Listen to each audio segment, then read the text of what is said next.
The search for a missing submarine that was headed to the site of the Titanic wreck at the bottom of the Atlantic. Joining us now for more is Colin Taylor. He was part of the 2022 Oceangate Titanic expedition to the bottom of the Atlantic on the same submarine. Colin, thank you so much for taking the time to speak with us today. Can you tell us a little bit more about what that expedition is like, what your experience was? Yeah, I went on the expedition with my son last summer, last July. It's a remarkable adventure, really. And these are fantastic people. It's a terrific group of engineers and technicians, adventurers and explorers, and they really put together a terrific program to get down to the Titanic. It's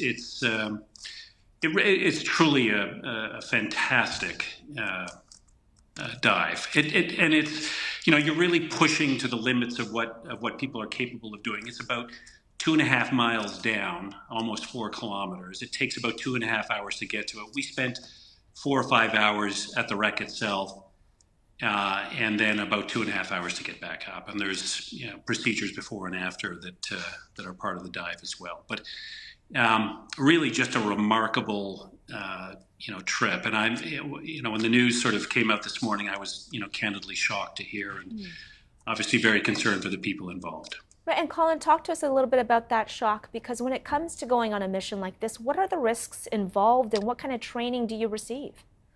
It's obviously not without risk. As I said, you're really pushing to the very limits of human capabilities, what can be done. The pressures and that one experiences down there are truly at the edge of what humans and human technology is capable of managing. So there are risks. Now, that said, you are with some of the best people in the world, best engineers, technicians, and they are incredibly safety conscious. They're very, very careful about managing risks.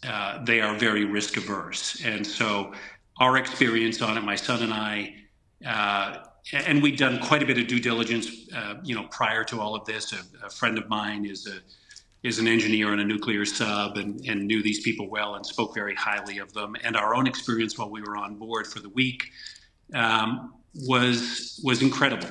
And they really, the focus on safety, on managing the risks is, first and foremost in everything they do. So again, hearing about what happened today was just a terrible, terrible shock. I can imagine, Colin, this being something that you've experienced yourself in terms of the actual expedition. So what kind of preparations did you go through with the crew?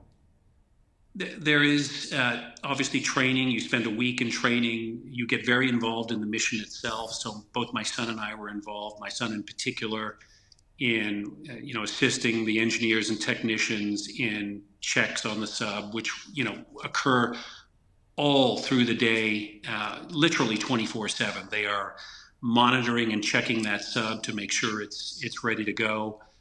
There are detailed checklists and risk assessments that they go through on a daily basis. So in addition to all the training, again, they are very, very careful about managing risk here. And talk to us also about the fact that the Coast Guard says that the surface ship lost communication with the Titan about a day ago. So was there any training on that front, or were you told what to do in the event that communication there's between a set the ship procedures, but remember, absolutely, and there's a set of procedures that they will follow in that case. But remember that as the sub descends, and again, you're going down, almost 4 kilometers, as you get, it's really at several hundred feet, you begin to lose all ability to, there's no light, obviously, but you lose ability to communicate as well. So there's no GPS down there. Communication is almost a sonar-like device, and so you're restricted to text messaging, and the text messaging is incredibly slow. So you're using a shorthand version of words to communicate with the ship on the surface. And the ship on the surface is trying to locate you, triangulating various signals that it's getting to try and figure out where you are, but it's very, very difficult to do that at the depths that you're at. So the fact that communications are difficult is not a surprise here. The fact that they lost all communications on the way down, that's not a good sign. That's not a good sign. Colin, and given that you've been down there 12,500 feet below the ocean's surface, what are the conditions like once you get down there? Temperatures. I'm wondering how the people, if they are still on board this craft, how they're doing, whether or not they're cold, whether or not they're losing body heat and They will get oxygen. cold. Yeah, they will get cold. It does get cold inside the vessel. The vessel itself is basically a carbon fiber tube, a very thick piece of carbon fiber tube that you're in, and at each end of it is a titanium dome. One of those titanium domes has a porthole in it that allows you to see outside. And when you get down there, obviously, because there's no light at that depth, you're reliant on the lights on board. So you turn the lights on the ship, and you can see around you. There are bioluminescent creatures all the way down, so you feel somewhat like you're on a totally different planet as you descend. And that in itself is quite remarkable as well.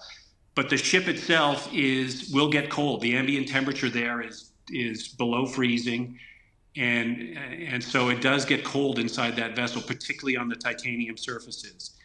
In respect to the air, my recollection from our dive last summer was that it has 96 hours of air, and my understanding is the expedition began early yesterday morning, so they would have probably 3 days remaining of air. The ship is maintained at 1 atmosphere, so the actual pressure of the ocean you don't feel inside the vessel. You feel it, I guess, sort of intuitively or psychologically, I suppose, but the pressure inside the submersible is kept at 1 atmosphere. The oxygen is recirculated through a scrubber system, and as I said, you have about 96 hours. So given that they've been down there for at least a day so far, there's probably about 3 days of oxygen plus or minus left in that submersible. Colin, given what we were talking about, the fact that a submarine has now gone missing, there's huge concern over the 5 members on board, 5 people on board.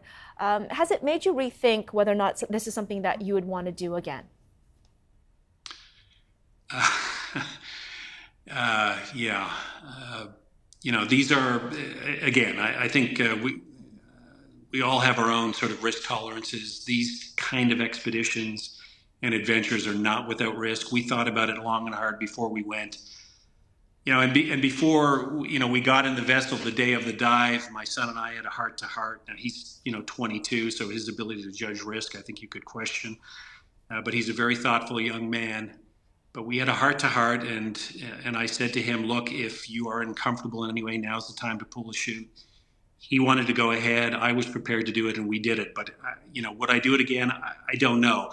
I probably would. I mean, I think just knowing these people, the way they operate, the way they approach risk, the engineering and design that's gone into that submersible, in the absence of knowing what happened yesterday, I would certainly have done it again. But let's wait to find out what indeed did happen yesterday before, drawing any conclusions, I suppose. Certainly. Okay. Colin Taylor, who is part of the 2022 Oceangate Titanic expedition, thank you so much for your time today and for sharing it with us. Thank you very much for having me, and let's hope for the best for all on board. Most definitely.